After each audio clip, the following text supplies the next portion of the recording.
యేసయ్య ఎప్పుడైతే ఆ వ్యక్తితో యువర్ సిన్స్ ఆఫ్ ఫర్గివెన్ అన్నారో, వెంటనే అక్కడ ఉన్నోళ్ళు యేసుక్రీస్తును అలాగే ఈ వ్యక్తిని ఇద్దరిని క్రిటిసైజ్ చేయడం ప్రారంభించారు. They were saying, what right does he have to forgive other since?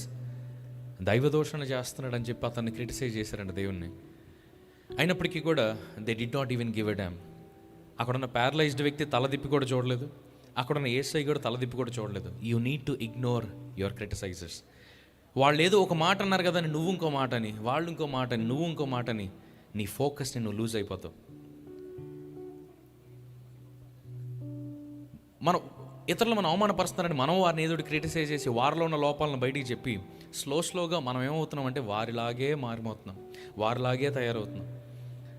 So మిమ్మల్ని ఎవరైనా అవమానపరచడానికి ప్రయత్నం చేస్తే, మీ వెనకాల బ్యాక్ బైటింగ్ చేస్తే, మీ గురించి చెడుగా వారు మాట్లాడితే వాళ్ళ దగ్గరికి వెళ్ళి కన్ఫ్రంట్ కూడా చేయొద్దు.